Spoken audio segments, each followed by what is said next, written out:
Welcome back to the podcast, guys. And today I have my good friend Jarryd. He's going to be speaking a little bit about his story. Can you tell the podcast a little bit about your early life? Starting out as a youngster, I went to high school, and I always had this vision in my mind of what I wanted to be. I was very good with numbers. I enjoyed math. It was one of my favorite subjects. Accounting, I was very good at that. So I had this idea in my mind of, I wanted to work in finance in some way or another. And I wanted to eventually start my own investment firm and a hedge fund. So leaving high school, I had applied at Stellenbosch University for a course called BCom International Studies. And at the time, I didn't know that BCom International Studies only accepts about 30 students a year. And I could be wrong on that, but I think it's something like that. Very limited amount. Yeah. So to this day, I'm still very confused as to what exactly happened. But I remember only ticking off that course when I filled it in. So I sent the subjects or sent the letters or the application in. And I will forever remember this day. I'm sitting in my car on the way to gym with my good mate John, and I got the email, opened up the email from Marty's, and it said I'd been accepted. And I was like, yo, mad, accepted for BCom International Studies. And as I started reading the email, it says I've been accepted for BCom Mathematical Science. So that's where I get confused, because I don't actually know if my parents maybe, I don't know what happened. If my parents maybe just ticked off something else on the thing as like a backup, or if the university had decided that, okay, I didn't qualify for this, but because of my marks, I qualify for that. Nonetheless, I got accepted. I was happy. And I didn't know that BCom Mathematical Science is like one subject away from actuarial science.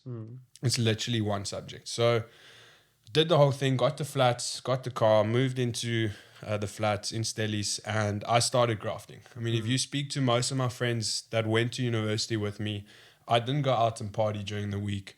I didn't get up to nonsense. Most of my time was go to class, straight from class to the library, study, come home, go to gym, come home. Routine. That's what I did, because I had this vision in my head of, this is where I'm going. This is what I need to do, and I'm not giving it up. So started grafting and did everything that I thought was going to put me on the right path. Yeah. And we started writing our first couple of big tests for mathematical science, and it was the first time I'd ever written a test and got the marks back where I'd almost failed. Yeah. The very first test I wrote, I got like close to 42, 44%. And that's where everything started going in my head of like, okay, am I doing what I want to do? Am I on the right path? Am I cut out for this? You put in all of this work, and then you get your marks back expecting it to be good, and it's not. And it's a big eye opener. And then a week later, they call all of the students in the mathematical science and actuarial science. They call them into this classroom. You walk in there, all the students are there. You sit down, professors are standing in front.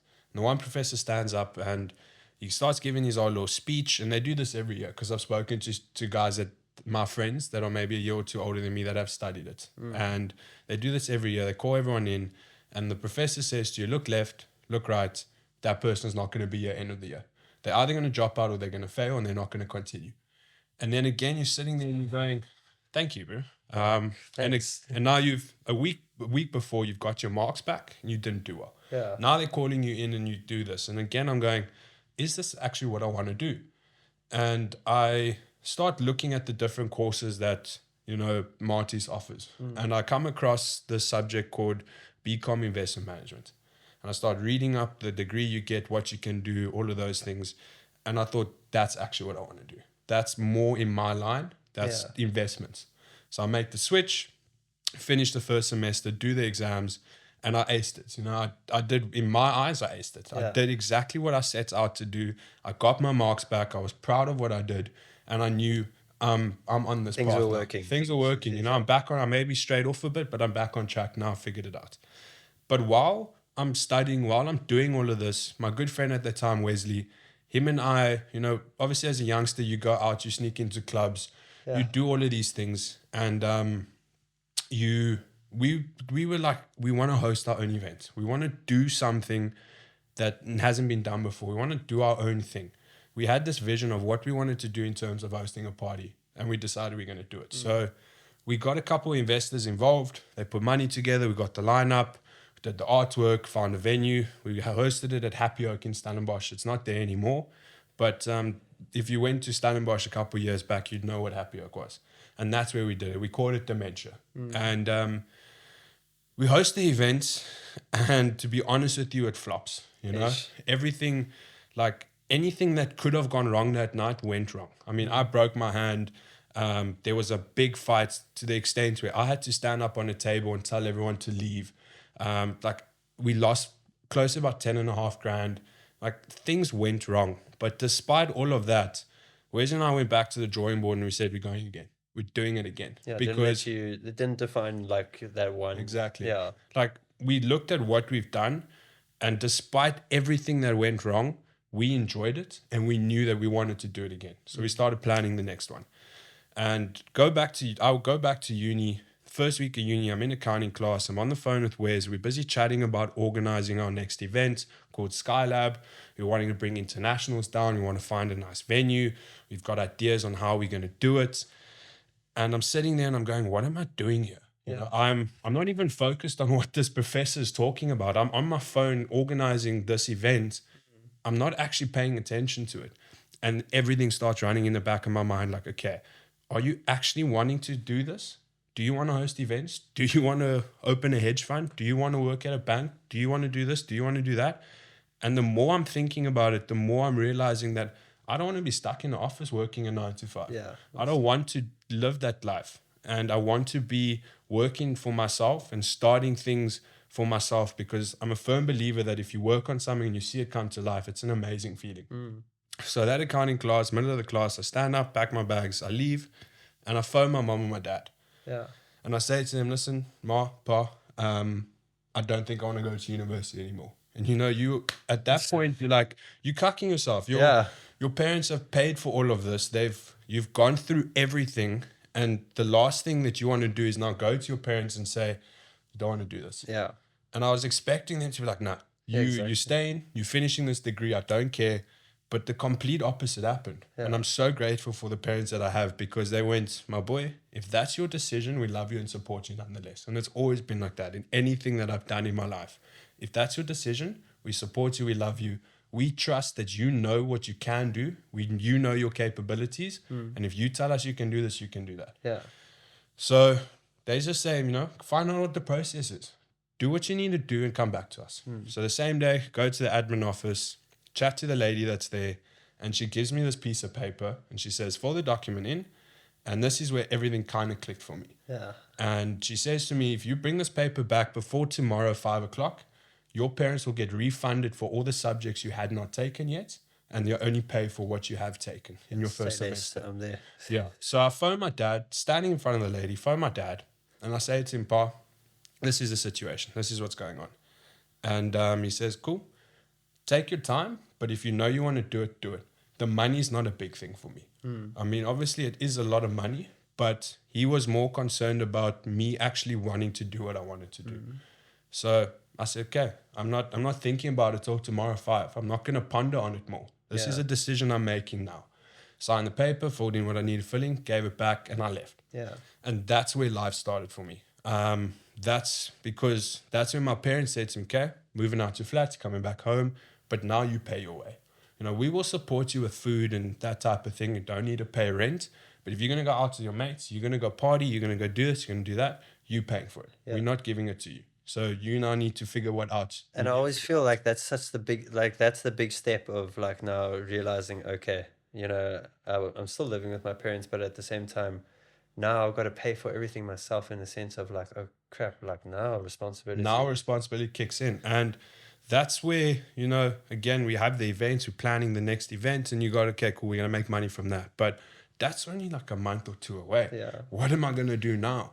And you're a student that's just left university. You can't walk into an office. So the only job you can get is a bartender or a waiter. And that's exactly what I did. Yeah. Started working as a waiter, started working as a bartender, went to Truth Coffee Works, got my barista degree, like a little certificate that you do. It's like a 2-week-long thing.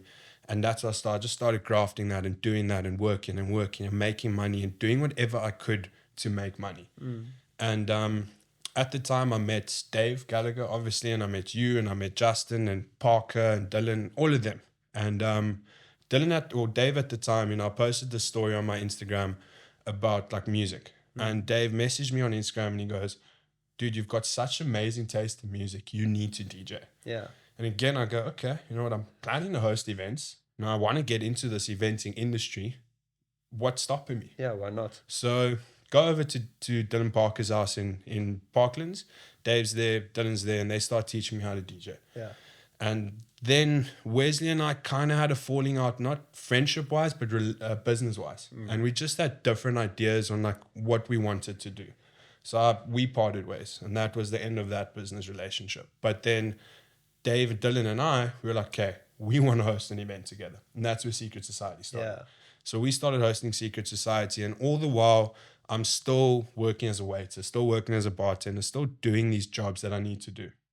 And I started working for the one guy who's now my mentor and one of my very good friends and one of my clients, Chad.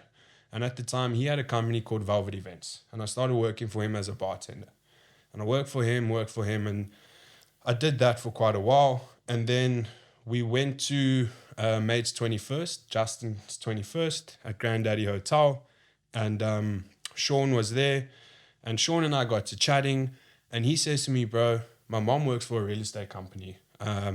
In their industrial side of it, they're looking for brokers, industrial property brokers.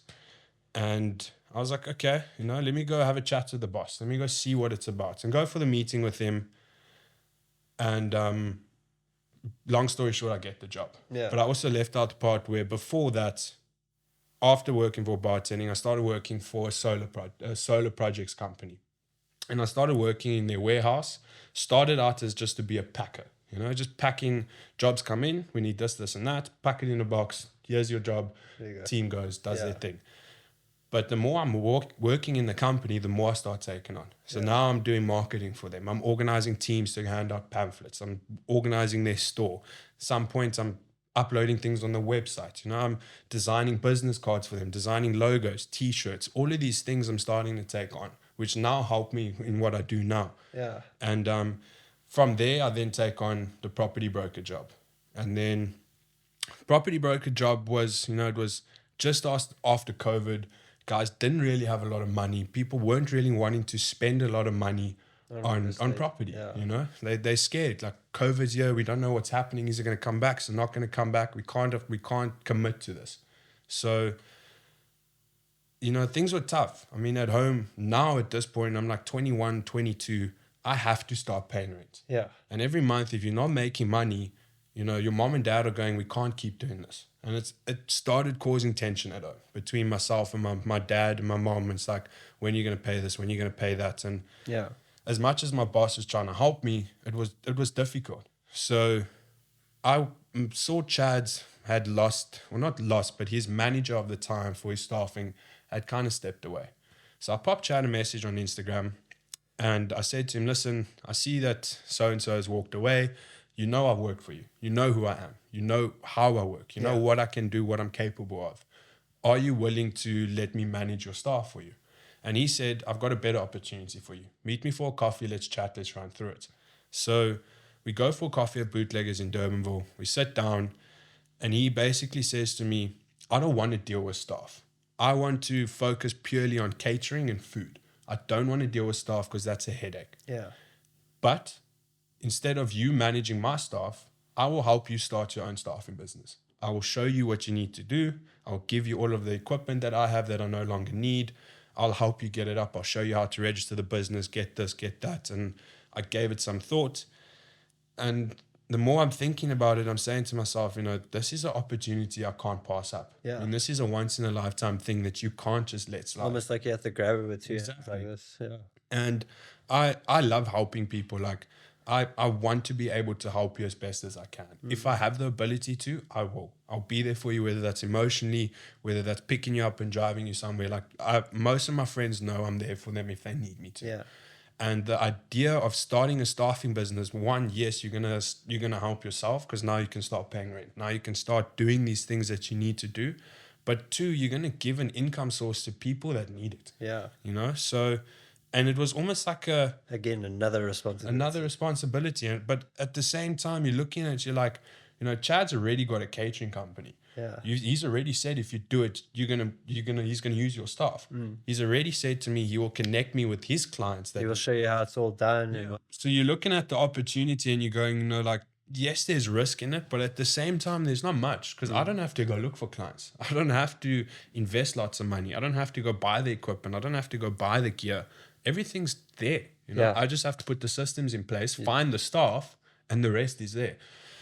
So we'll start doing that. And I said, Chad, cool, I'm taking it on. Show me what I need to do and I'll do it. And he did. And he helped me out immensely. And I'll never forget, the first training I did was with a couple of staff in my parents' living room. It's like 5 or 6 of them. We did 2 different sessions, everyone coming at a different time. Yeah. And me giving the training, I was extremely nervous because now you're First trying time. to teach someone, it's your first time, you're just starting this business, everything's running through your head, is it going to work? Is it not going to work? Am I going to fail? Am I going to win? What is going to happen? And it's an unknown and you don't know. Do you think they saw that when you were trying to speak to them? Probably. I mean, even today, if I'm giving training for new staff, 2 weeks ago, I took on about 30 to 40 new staff. And even in that training, I still get the jitters. Yeah. I still get those butterflies in my stomach where it's I've got to show these guys who I am. Yeah. And I've got to show them how I want them to work. And I think that's normal. I mean, I've worked as hard as I can with my team to build up the business to the extent that it is now. And we're not big, but we're doing well. And I'm grateful for it. I'm extremely grateful for it. But I still get those little butterflies. Yeah. So, but if you get those butterflies, it means that you really are excited about it and you obviously want it to work. 100%.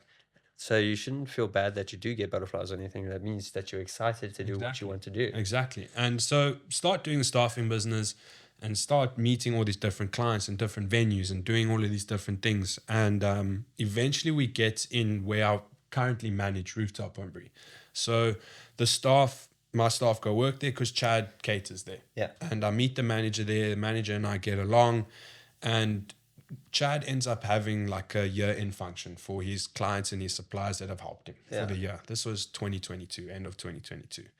And sitting at the table, and again, I don't know a lot of the people. I know some of them because I met them through the industry, met them through Chad. Yeah. And the manager, Tristan, he's at Rooftop. And I hear Tristan and Chad chat, and Chad asks him, did you give the resignation in? Yeah. And he goes, yeah, no, moving on. And I asked Tristan, I was like, oh, you resigned from Rooftop? He's like, yeah.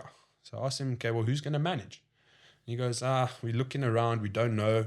But if you want to, put your CV in, we can see what happens. And again, gave it thought, is it the right choice? Is it the right decision? Can I do that and manage my staff? All of these different scenarios running through your head of am I making the right decision to do this? And I took a chance, threw my CV in, and luck of the draw, I got the job, and I was, again, very grateful for it. Yeah. Started doing the job, started working there, been there now over a year. I think this is my second year, so I would say about a year and a half. And started managing Rooftop. And again, that comes with a whole bunch of different responsibilities and decisions you need to make, and now trying to manage your business but also focus on this business. And again, I'm extremely grateful for the fact that the directors were open to letting me have my own thing but also trusting me in managing that thing. Yeah. And my managing director that I work with now is a very lovely guy, amazing guy, and he's also supported me as much as he can. And he's always said as long as your work is done for Rooftop, it's fine. You can do what you need to do.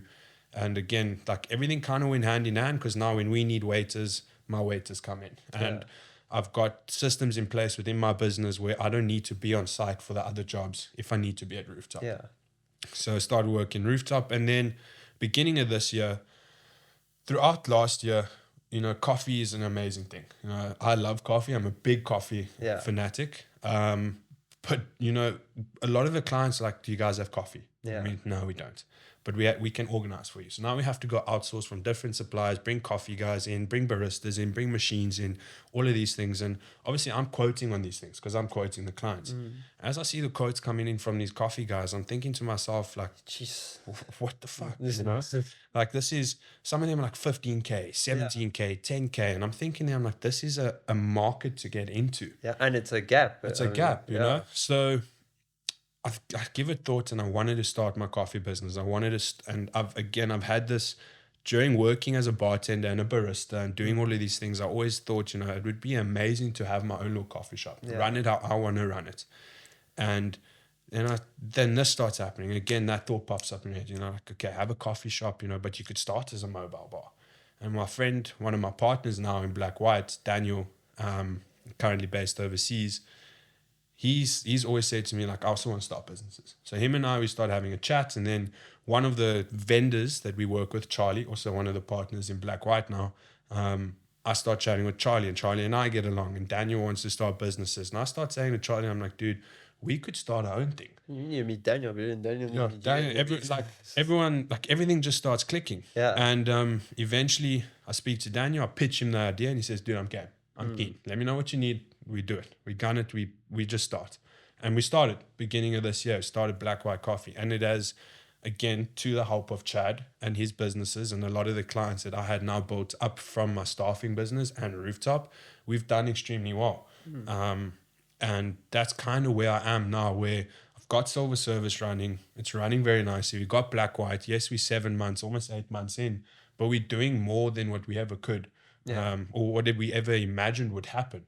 And then obviously managing Rooftop, and everything just goes hand in hand. And things have just gone so immensely well, to the extent where I look back at that first coffee with Chad, and I never could have imagined that I would be where I am now. I mean, in our first year, we did close to 200 events, if not more than 200 events. Yeah. Last year, we turned over close to about a bar. And you're looking at these things and you're going, from someone that's dropped out of university, that was shit scared, to tell his parents that I don't want to study this, not knowing where to go, getting into events, starting Secret Society with Dave and Dylan, working as a bartender, working as a waiter, doing all of these jobs, then eventually getting too busy for Secret Society, having to deal with that and say to him, listen, I can't do this, and That had its own problems, because obviously Dave and I are very good friends, and like things happen that are out of your control in a way. But you look back and you go, I'm extremely grateful for where I am and for what I've done.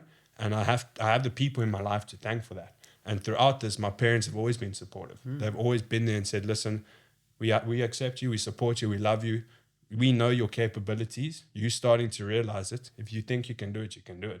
I think you can do it, bro. Like I feel like I'm almost been your number one supporter. As much as we don't speak as much as whatnot, but I always I try and message you now and then. I say, yo, bro, I'm just so proud of where you've come today.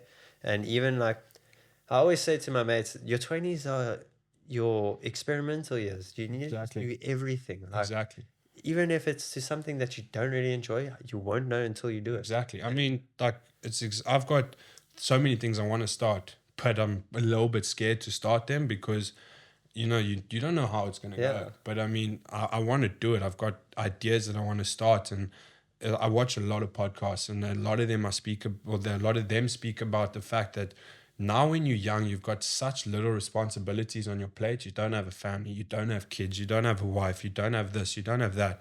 If you do it now and it fails, the impact on your life right now is not as major as what it will be in 10 years or 20 years time. Exactly. And rather do it now and fail and learn, try again, and if you fail, you try again. If it is really what you want to do, fail, try again. Eventually it's going to work, because every single time you fail, you're going to look back and go, okay, I did that, this time I'm going to do this.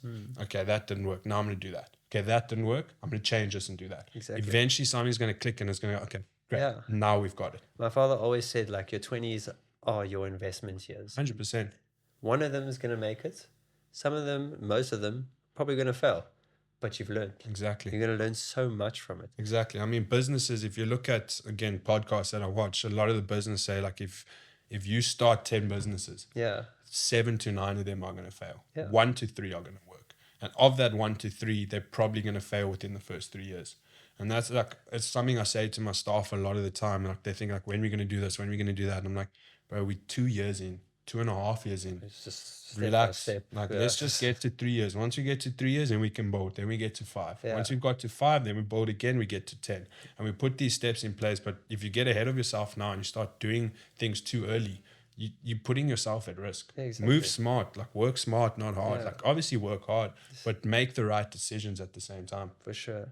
Like just hearing your story now and whatnot, I imagine there has been challenges for you. And as much as I hear all these blessings, there's no blessings without Oh yeah, struggles. 100%. I think no, with all challenges and obviously with running businesses, the biggest one is probably finances. I mean, as a youngster, again, working these things and now you've got to pay this person, you've got to pay that person, you've got to make sure you pay people on time, and it's very easy to buy things nice, Yeah. like, or buy nice things, should I say, like buy the fancy shoes or buy the nice watch or buy the nice clothing. And I did fall victim to that at a point where it's like, you get the money coming in, your rent's not that much, I'm gonna buy that. Yeah. I've got money now, I can spend that, or I can do this, or I can do that. And I think it's a learning process you need to go through to realize that that's going to come with time. And it's a conversation I had with Chad, I think last week or the week before, where it's like, give yourself time, Yeah. and then you're going to have cash flow and freedom of time to do what you want to do. So I would say managing your finance is probably one of the biggest challenges. And then the second one is dealing with people. I think it's dealing with people and understanding that everyone has their own issues and their own problems and their own responsibilities. Yeah. And we've grown our staff pool for the staffing business close to about 100 staff at the moment. And some of them don't have other work. Some of them only work for me, and they need shifts and they need money. And it's, sometimes I loan them money, but it's not major loans because Yeah. I can't afford to loan you as much as I want to, because then we put the business at detriment. And then it's like, oh, but I'll just pay it off through wages. And I think starting to understand that, if I fuck up, they are at risk. So it's not only if I fuck up do my finances go at risk, because I've got a lot relying on what I do, but they go at risk. And some of them have kids they need to feed. I don't Yeah. have kids. I don't have a girlfriend. I don't have these type of things. I look after myself. I pay my own way. But some of them have got kids they need to feed, nappies they need to buy, food they need to buy, rent they need to pay. So it's definitely finances for yourself and other people, but also dealing with people. We've also had situations where some people can't work with other people. Yeah. Some people's personalities clash. And I think it's trying to find that blend and that middle ground where they can work together. And you need to be that intermediate part there where you look after them. It's your business at the end of the day, and creating a culture of acceptance, but also responsibility within your work. I'm very big on coming to work and enjoying yourself and making your money, Yeah. but you're not there just to get in and get out. Yeah, We're a family, like I'll bring you on and I'll teach you everything you need to know, and I'll make sure you get paid, and I'll Uber you around and I'll do what I need to do. But if you can't buy into our ethos, it's not the right fit for you. Yeah. And like most of my staff know that. So dealing with people has been a very big one. And then balance as well. Balance is another challenge, I like to stick to routine. I like to get up, go to gym, come home, work, go to rooftop, manage, come home, do these things. But then I also like to go out and have a little bit of fun. Yeah. And, but over the last year, I haven't seen a lot of my friends. I mean, I haven't seen you in a long time before this. I haven't seen Dave in a long time. It's finding that balance of work and enjoyment. And a lot of these guys on YouTube and Instagram and all these social medias that you see, they all talk about fuck your balance. And I get that. I 100% do. But you need to also look after yourself. For sure. Like, Your body's a temple. your body's a temple. Exactly. So, yes, work hard. Do what you need to do. But make sure that you're healthy. Yeah. There's absolutely no point in me grafting 24 hours a day, sleeping 2 hours, getting up, doing it again, if I'm not going to be able to sustain it. I need to be able to be on my top of the game to look after the people that I need to look after. Yeah. And that includes myself. So balance for me has been tricky. Finding that. So I would say those are my 3 biggest challenges at the moment. And I imagine, like, I hear that you care about the people you work with. Like, you care about the people that are around you and whatnot. Was there a turning point where you feel like there's a reason why you are like that? Yeah, I mean, I don't think there's necessarily a turning point. I would say it's maybe just because of what I've experienced. I mean, as a kid, I was bullied quite a bit. I was a big boy. I mean, getting into grade 8 was like 140 kilos. Most of my primary school career, I was bullied. Even going into my high school career, I would say, high school journey, I got bullied for the first couple of years, to the extent where I almost wanted to leave because it was just too much, and it's going through that really teaches you a lot of how you need to treat people. Yeah, Also, accept. some of the bosses I've worked for over time, they're not nice people. Like cool in their own right, they're great people, Yeah. but how they treated their staff was not something I really stood by. Mm. And if I look back at that, it kind of almost taught me the type of boss I want to be now. Like a lot of my staff don't see me shout at them. They Yeah. don't see me get angry. I think I've lost my temper once, and it was because they were making a silly mistake, and I had spoken to them about it more than one occasion, and they kept doing it. And then I lost my temper, and they looked at me with big eyes, as like, we've never seen you like that. And I was like, because you don't give me a reason to, and I can usually control it. But if I've spoken to you once, twice, third time, Yeah. and then I need to speak to you again, I'm gonna get to a point where, okay, now you're gonna listen. For sure. So going through my school career and being bullied and not treated 100% okay, and then working for guys that I kind of didn't click with, I figured out like who I want to be. And I like to treat people with respect and kindness at all Yeah. times. That's who I am. And that if I treat you badly, you're gonna not want to come to work. And Yeah. if you don't want to come to work, then the service of the work drops because you don't actually want to be there. For sure. If I treat you nicely, you're gonna want to come to work. You're gonna be happy when you get to work. That then stems into your service, which then the client sees, which the client then wants to work with us more, which puts money back in your pocket. So it's an never ending circle that if I treat you well, you want to work well, you get paid more because the client books us more, and it just carries on going like that. So I think that's kind of where it all comes from. So I wouldn't say it's necessarily one single turning point. I think it's just Like a bunch of bunch of experiences that I've had to go through to get to where I am to show me who I want to be. And I'm not perfect. Don't get me wrong. I make none of us- mistakes. Yeah, I'm gonna make mistakes, and I do things that I don't necessarily. If I look back at them, I go, okay, I could have done that differently. Yeah. But no, I think it's just built up over time. Mm. I saw this interesting thing. I can't remember who it was by, but they say what you should do is when you write down on a piece of paper all the things you want, like out of people, whether it be your friend, your girlfriend, or your partner, or whatever, and you write down all the things you want them to be, and you put the title on the top of that person.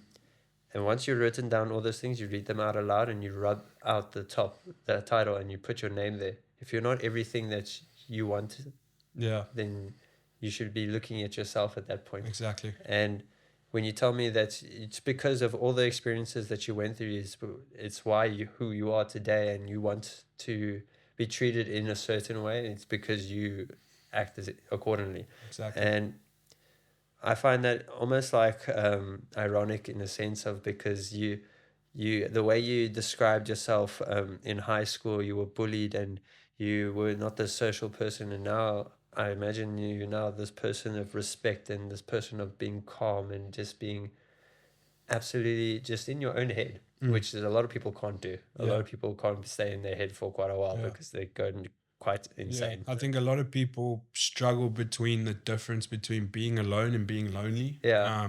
I think being alone is completely different to being lonely. I mean, I always say, like, you're the only person that's going to lie in your bed at night with your thoughts and go through it. And if you can't be comfortable with who you are, you need to work.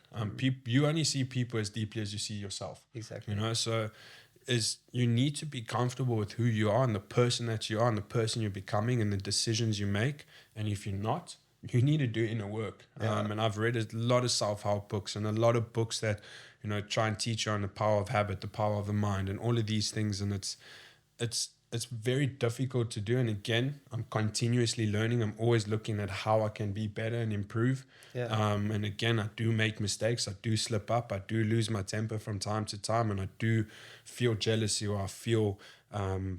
But that makes you human. Yeah, that makes you human, and I think that's everybody. But you need to be comfortable with who you are, and if you're not, just do the work. And it's not easy work, but it has to be done at some point. I mean, at the end of the point of our lives and whatnot, we're all going to come up with all these lessons that we learned and all these experiences that we went through. At the end, we all come to this point where we're like, I've learned so much. 100%. And I mean, people learn different things at different times, and that's why we all we get mad at each other, because you haven't experienced what I've experienced, or I haven't experienced what you experienced. And for me, that's what I take into life. I don't know, sometimes I can get mad at you at this point, but what is it gonna do? You just don't purely understand because of what I went through. Yeah, I then I think understand. we need to have more compassion for the people we're around. Compassion is acceptance, which is love at the end of the day. You know, just because you don't necessarily understand what I'm going through, or I don't understand what you're going through, I can still be compassionate. Yeah, You're struggling, and I don't necessarily understand what you're struggling with or why you're struggling. And I look at the situation you're in, I'm like, you could just do that and that. But that's me. yeah, I can still be compassionate. I can still accept and I can still love you for who you are. for And I sure. think a lot of people, you know, they look at someone that's going through something like, that's such an easy thing to deal with.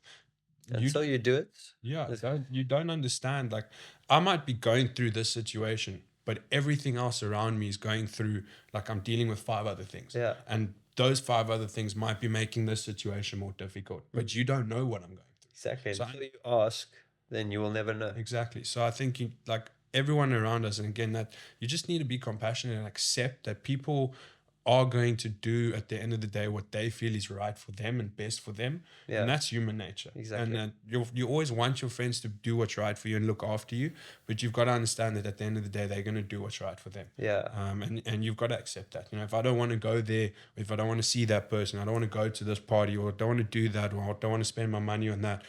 Okay, I understand that. I accept that. I'm not going to get upset with you. for sure. I'm not going to make a big thing about it. That's your Yeah. life. You've got to do that. You know, and like, again, I go back to my parents of just constantly supporting me. They could have very easily have said to me, no, you're staying in university. I could have very easily have been in a different journey now, Yeah, working a 9 to 5 that I absolutely hate. Who knows where I could have been? But exactly. because of their support and their acceptance, I am where I am. And I think a lot more people need to start just realizing that we need to just accept and understand and be compassionate to who's around us. Exactly. Whether it's your family, whether it's your friend, whether it's even the people on the streets, you know. Yeah. I mean, a while back, when I was in high school at the time, I was running a brand called Vivid Stella, and it still runs through Daniel, one of our partners. He mainly runs it at the moment. And for this thing on a website, I did an interview with a gentleman that was on the side of the street in Durbanville. I decided, I'm going to go interview this gentleman, and his name was John at the Yeah. time. And he was an older gentleman, probably like mid-50s. So I went to him and I parked my car on the side of the road, and he's lumbing on the side there. And I go to him and I say to him, listen here, sir, I want to take you down to the restaurant down here, and I want to buy you a meal. I want to sit you down, I want to chat to you, I want to find out how you got here. Yeah. And it's not me judging you.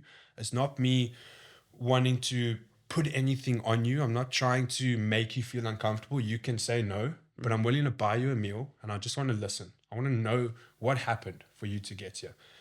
And him and I spoke. He told me his life story. And again, he could have taken me for a pop. He could have told me the truth. I believe he told me the truth. And after I listened to his story, it was something that, it could have happened to anybody. Yeah. And again, I was sitting there, I was like, this could be me. This could be my uncle. This could be my friend's dad. This could be absolutely anybody, because it was so raw and so real that it opened my eyes to the point of like, just because you're here doesn't mean I have any right to judge you for you, And Which most people do when they see them. Like, yeah, I mean, listen, like, cool. Once he's there, then he could make bad decisions, start using drugs and doing this and doing that, and that's then yeah. decisions based on how we got there. But how he got there wasn't necessarily his fault. It was something that happened. Him and his wife got divorced. His wife took everything from him. He lost his businesses. He lost his money, lost his house, his kids, everything. He had nowhere to go. He tried to rebuild, moved in with his family. He was a mechanic at the time. His tools got stolen, didn't have money to buy more. Family didn't want him there anymore because he can't pay rent. Family kicked him out. And then he ended up on the streets. And that's how he got there. Yeah. And again, I'm standing, I'm like, wow. Yeah. And that again opens my eyes to acceptance and understanding that but I don't know what you've been through. I mean, you and I sitting here, I mean, when I first met you, I had no idea that you had gone through what you've gone through. When Yeah. I found out, I was like, no ways. Him. Yeah. You look there, that guy. That guy. And that's, again, it's just understanding that you've got absolutely no idea what people are going through, and you just got to accept and understand and be compassionate to them and show them love, even if you don't know them. Yeah, that's what I say to people when I invite them on the podcast and whatnot. Like, if you had to take one look at me, would you ever have said what I've been through or whatever? And I said that's the power of people's story. Is you may be this like perfect guy or perfect girl or whatever, but what took its course for you to get there? Exactly. Like, and that's just, and every time I hear people's story, it just blows my mind because you would think like, oh no, like this one just went through war Yeah. and you were here. Like, Exactly. I mean, yeah. I mean, we'll get to it later on, but I've been through quite a bit, bro. And there's not a lot that people know. I mean, obviously my family knows, and the ones that are really close to me, they know what I've been through. But yeah, I'm an open book, and if you ask me, I'm going to tell you.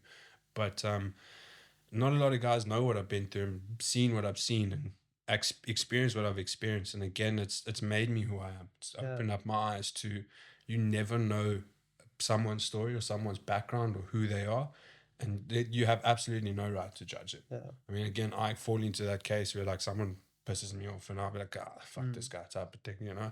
And I'm very quick to, no, I don't like that, or he does that, like super stiff, like all of those things. And it's, I keep catching myself. I'm like, you can't, bro. You have no right to. You don't know them. yeah, Like even the guys that I'll see, I'm like, oh, that guy's pretentious, you know, flashy things, flashy things. And then you meet him and you see who he is, and like he's absolutely the complete opposite of what yeah. you thought. And I think that's It's a again, disguise. yeah, I Yeah, think it's again, it's just you need to just meet someone, talk to them, experience, like just understand that life is life. It's neither good nor bad. It just is. But people always experience things differently, yeah. and it's difficult for a lot of people to understand that. I adopted the this little thing where people say, like, you know how most people judge a book by its cover. Yeah, I say, before you judge the book by its cover, read the index. yeah, And when you read the index of people, you have a better understanding why they do what they do. 100%. And I wanted to ask you is like, you just touched topic now where you say you obviously went through your own things, and I don't even know how to even ask you in a way, how did it like affect everything else? So yeah, I mean, as a youngster, like my family has a line of suffering with depression and anxiety. I've seen, yeah, I don't want to get into too much because it makes me emotional, but I've seen like my mom do things, try and take her life. I've seen my sister in clinics. I've seen my mom in clinics, and I've visited them, and I've experienced that as well. I've Yeah, gone to clinics for depression and anxiety. I've gone to psychologists. You know, I've gone through the things. You know, and I think the biggest impact that experiencing all of that has was when I was at the clinic. I think I was there for close to a month, maybe shorter. Can't remember. It was when I was like 19. It was the time that I dropped out, so I yeah, didn't really know where I was going. There's a lot of things going on. And I went to the clinic, and being in this clinic, you know, at that point, I'd never tried to take my life. I'd never tried to do anything, yeah, but I'd spoken to a psychologist and or the psychiatrist, and they wanted to put me on meds. And I'm a big believer on no meds. yeah. You know, I don't take little tablets. If I'm sick to the extent where I need antibiotics, I'll go. Oh, yeah, If I can fight it off myself, I can. And it's the same thing with my mind. If I can deal with it on my own, I'm going to deal with it, and I'll naturally. yeah, But I'm not going to take a little tablet to make me feel better, yeah, because what's that helping? You know. And going to this clinic, you know, I was in there with people that had bandages on their wrists for trying to slit their wrist. I had like guys that had tried to OD, and guys that are older than me. I was like the youngest in there. I yeah, was 19 at the time, and you don't have a phone. Like you get your phone, I think, during the day, but then it's a very limited time. Every day you see your psychiatrist, psychologist. There's group classes, like there's activities. You see your family like 2 hours of the day, visiting times, and the rest of the time you're in there with those people. And speaking to those like the older ladies and gentlemen that were in there, and hearing their stories and what they've been through and how they got to where they got to, I started to then realize that the things that I'm dealing with are not that big. You yeah, know, it's my perception of it that is making me feel the way I'm feeling. mm, You know, the one lady who tried to slit her wrist, she didn't have family coming to visit her. She had no one coming to visit her. My sister and the boyfriend at the time came to visit her. My mom, my dad, you know, and like I was fortunate enough to have that. I was yeah, fortunate enough where they would bring me things that I liked, like chocolates and stuff. You know, that was accepted. She didn't have those people. But at the same time, she's having to sit in this place and deal with her problems and speak to people and go through these things. And I'm looking at her and she's dealing with it. You know, she's putting on a strong face and she's getting better. But she's got no one to confide in, no yeah, one to give her support. And seeing that really put into perspective for me that your problems sometimes are not as big as what you make them out to be. Yeah. Like even the challenges I face with my business, sometimes it's not as big as what I make it out to be. It's just my perception on it. Yeah. And there's a quote from Marcus Aurelius where he speaks about your observing eye and your perceiving eye, Yeah. or something like that. And basically it runs on, you have two eyes. Obviously we all have two eyes, but there's two metaphorical eyes. Yeah. The one eye sees a situation for what it is. It sees that situation, it looks at it, and it goes, okay, that's what it is. It's neither good, it's nor bad. That's what it is. Yeah. Then there's your perceiving eye. It sees a situation and it goes, that's bad. That's bad. That's Yeah. going to be bad for me. I'm going to carry on pondering on it. That's bad. That's bad. That's bad. And the more you ponder on it, the worse it gets, and the worse it gets, and the worse it gets. And I only read that quote earlier on last year.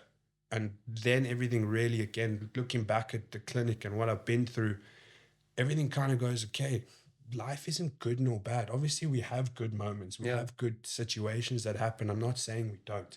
And there are things that are going to happen to you that make you feel bad, like a loved one passing away and these type of things. I'm not saying that's not there. But when something happens where like your car gets broken into and your wallet gets stolen, Yeah. which happened to me last year. Oh, fuck. Yeah. Cards are stolen. Got to go to the bank. I've got to spend time in lines. I've got to go through this and that and that and that. Insurance and everything. Insurance. Phone gets stolen. I know that's a loss. Da, da, Yeah. da, da, da. Or you could go, It happened. at least my car's still there. Yeah. I got insurance for a reason. But that's it's very hard for people to like, and I don't know where I developed it from, but people are very freaked out that I can just look at the good inside of it. Like when something happens where, like, for example, I get robbed.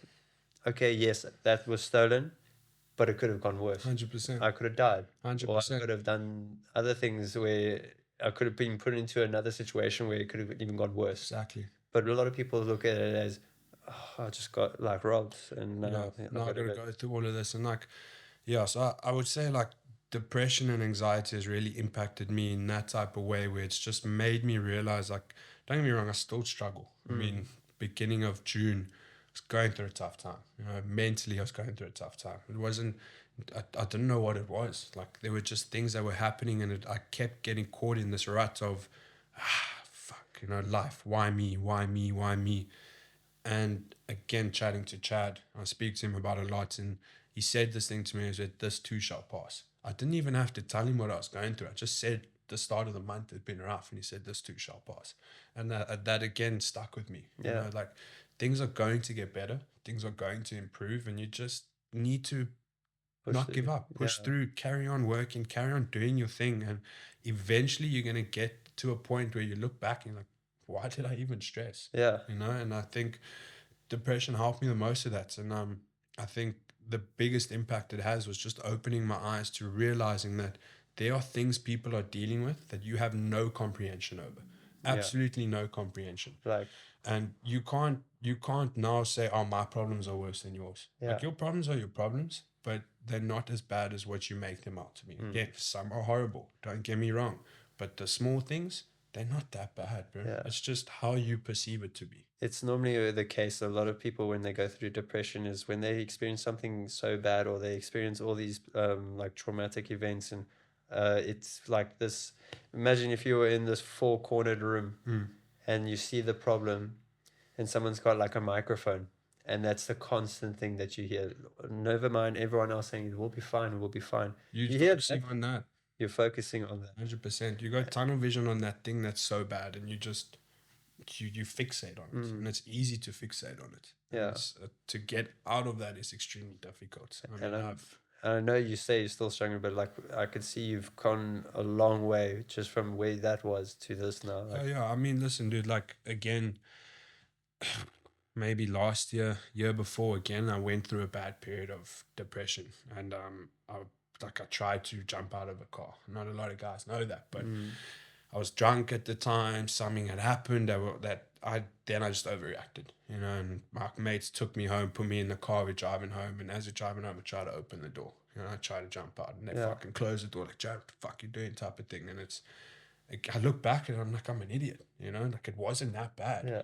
But you're not in that state of mind where you can just look past it. And then even like after that happened, the next day I again try to do something. And one of my mates, and I love him to bits, had to come to my house and spend time with me at the time and just make sure I was okay because of the mental state I was in. Like my parents don't even know I was going through that. Yeah. So I made it through it, dude. And it's not easy. And I'm not saying I'm not going to get back into that. I'm not saying that everything's hunky-dory and sunflowers and rainbows. Yeah, but that's not life. That's not life. But yeah, like, it's learning and understanding and just being better with yourself and being more compassionate with yourself. I mean, we spoke about compassionate towards others. Being compassionate with yourself and just giving yourself the love that you deserve. yeah, You know, like it's so easy for me to give you that acceptance and that compassion, but I very rarely give it to myself. yeah. And I think there's another thing that we need to work on is just being accepting and loving and compassionate with yourself and just giving yourself a break sometimes. Yeah. And I think that's the big thing, because a lot of people, it's the general, I ask you, how are you? And I say, I'm fine. I hate that. No. Don't tell me you're fine, because it's otherwise you're good or you're not good. Yeah. And if you can be an honest person with me and say, I'm not good, I'm going to sit up and I'm going to say to you, what's wrong? Yeah. And we're going to talk about it. Yeah. I don't care if we're at a party. I don't care if the vibe is all great and hunky-dory in front of us. Can I help you?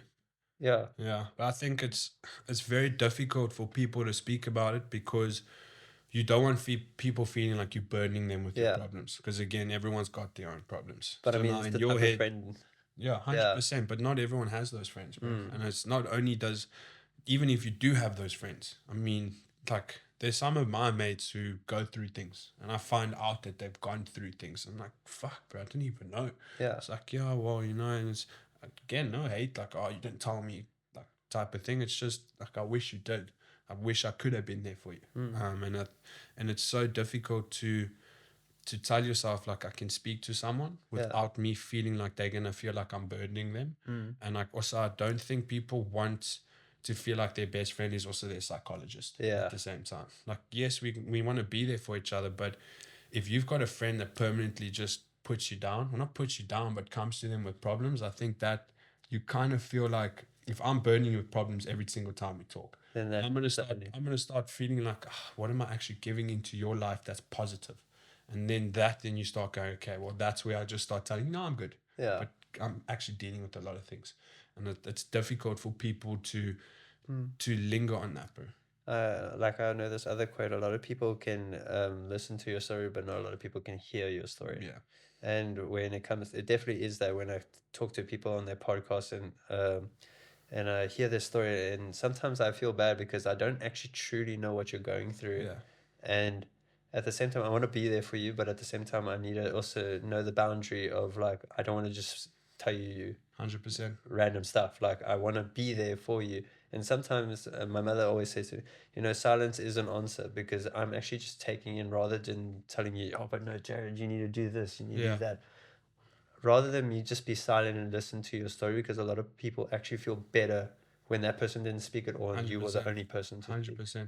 And even asking you now, like, what do you think was like some of the like advice or some quotes that you were like your stone? So I mean, again, I've done quite a bit to kind of get myself out of that rut. Yeah. I mean, I've gone the traditional route of psychologist, psychiatrist clinics, and then I've gone the spiritual route of where I met this gentleman named Devon, and I did a whole spiritual journey with him of taking mushrooms and going into a dark room and like going through that. And like at the end of the day, I think the only person that can pull you out of that rut is yourself. And the only way you can do that is by being loving and accepting with yourself. And again, I don't like, if you ask me for how do I do that, I can't give you a list of like, I do this, this, and that. A routine of like what you need to do. But like everyone wants to talk about these like self-help books or like, oh, you must do this. You wake up in the morning, meditate, do that, do that, do that. Yes, that stuff helps. Don't get me wrong. I mean, I meditate from time to time. I do breath work from time to time. I mean, don't get me wrong, that stuff does help, but the only person that can pull you out of that rut is you.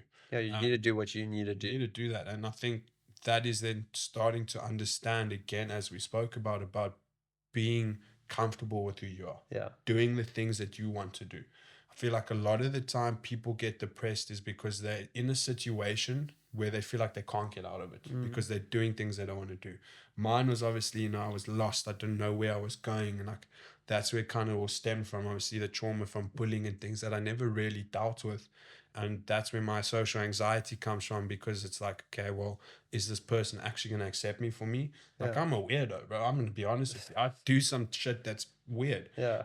And that's kind of why I'm a little bit standoffish with some people. But if Yeah. you know me, I'm going to make jokes and it might be cut, but it might be funny. Like, Yeah. at the end of the day, I am who I am, and it's But it makes you exactly. And I yeah. think that's what it really comes down to. So if I have to give advice, it would be that learning who you are, what makes you you, and being comfortable with yourself, saying no to things, prioritizing your sleep. I think prioritizing sleep is probably one of the biggest things. Yeah. I mean, I used to go to festivals where I had 3 days no sleep.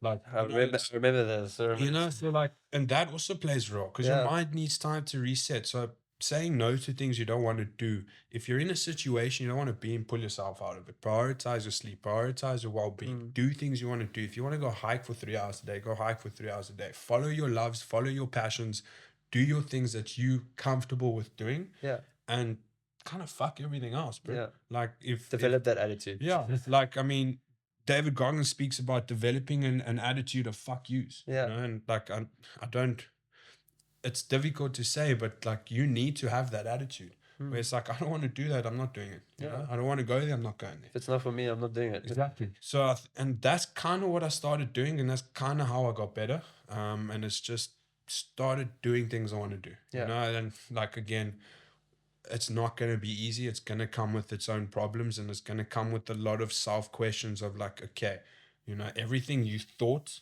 might change, and it's accepting that. Yeah. And it's, again, just doing things you want to do, loving yourself, being patient with yourself, being kind to yourself, and doing things you want to do. I think that's, again, I've said that quite a couple of times, but I mean, I think But it's you say that a couple of times because it's so true. You just Exactly. need to do what you need to do, and you need to just like be like, okay, if it's not for me, I don't know why am I doing it. Yeah, 100%. I mean, I've got a couple of tattoos on my body, and we spoke about this before the podcast. A lot of the tattoos are remembrances, signs for me, where it's like I look at them, okay.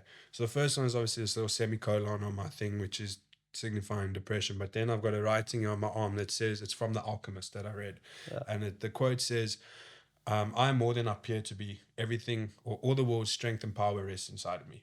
And that is one of the things that I live by the most. It's everything you want, everything you're striving for in life, everything you're trying to manifest, everything you're pushing for is all you. Yeah. Like, no self-help book, no podcast, no coach, nothing. I mean, they can help you harness that power and harness that energy and that strength, but it's in you. You need to do it yourself. Yeah. And then the other one is like two little houses on the opposite side of my arms. The one is success. It says success in. The other one says doubt. And there's a quote that I heard that says, success and doubt can't live in the same house, let alone the same street. You cannot be successful in anything you want to do if you doubt yourself. Yeah. It doesn't work. And then there's one on my left thigh that my mate drew. It's the journey over the destination. And again, it's going back to me having this idea in my mind of, I'm going to be an investment manager, hedge funds, what. And then everything changes. Yeah. And then I start second guessing things. That's the journey. Yeah. I mean, it's experiencing that. It's enjoying that. It's having fun with the things that are coming on your plate and doing the things that just pop up, So experience the journey over the destination. Like, yeah. And then the two on my calves are, the one's a mushroom meditating, and that kind of comes from my spiritual journey I did with Devon. And it's just being comfortable again, because that entire journey, that's a whole different chat that we need to go through. Yeah. But that whole thing is like, again, it just showed me that I need to love myself. That was the biggest thing I gathered from that, is that I need to love myself and accept myself for who I am. And then the other one that I've got is it's of a mind, yin and yang, it's the moons, and it's about balance. And what we spoke about balance, it's just finding that middle ground and enjoying life for what it has to offer. Living in the present. Exactly. Yeah. Exactly. I think like just hearing from the story and just having this moment of realization that you've had your blessings, you've had your struggles, you have had challenges, and you've had like moments where you're like, you know, like life is great. And like that is balance if you look at it, because you've had your struggles, you've had challenges, and you've had success. Yeah. And for me, that's like, again, like there's no better way for me to describe it. And I know you hear these words from me, and I say, I'm proud of you, Jarryd. And I'm like, I'm so happy for where you are now. And like, I understand you still go through stuff, but remember, like, the moments that you went through Yeah. to now, Yeah. like Yeah. that's mind blowing, bro. Yeah. And I know sometimes it's hard to kind of deal with when people say like, oh, you did all this and did that, and like to yourself. But like, again, I'll keep on saying I'm super proud of you, and I'm always gonna be Thank there to say like, hey, Jarryd, Thank you, number bro. one China.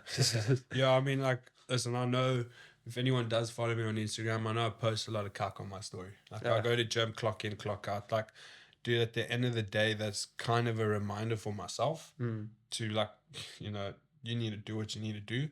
But also when I get messages from like you or from friends of like, dude, thank you. I need to go. I need to do this. I need to do that. That for me just be like, okay, you know, we're making a difference. Yeah. And it might be small with just my handful of friends that, you know, okay, I need to get my lazy ass up and do something. But at some point, like, again, if someone watches this podcast and listens to what I've been through and realizes, okay, you know, if he made it, I can make it. Dude, I'm Yeah. nothing special. I'm nothing special. I've been through my cuck. I'm still a normal oak. Mm. But if I can do it, you can do it. Yeah. And I think that everyone needs to click on that. Like, even the greatest of the greats, they just focused on what they wanted to do. Exactly. And they made it through it. So if they can do it, if I can do it, you can do it. And Mm. again, I'm not perfect. I'm not supernatural. Nothing special. But just focus on loving yourself and being accepting of yourself, and you'll get to where you want to get to. And my final question to you is, and I normally ask this at the very end of the podcast, is what does you're not alone mean to you? Sure. I'll be honest with you, I've given this one so much thought. I mean, I've watched a couple of your snippets and a couple of your YouTubes, and a lot of guys tend to go with like the whole religious route and saying like, you know, I can do all things through Christ who gives me strength. And Mm.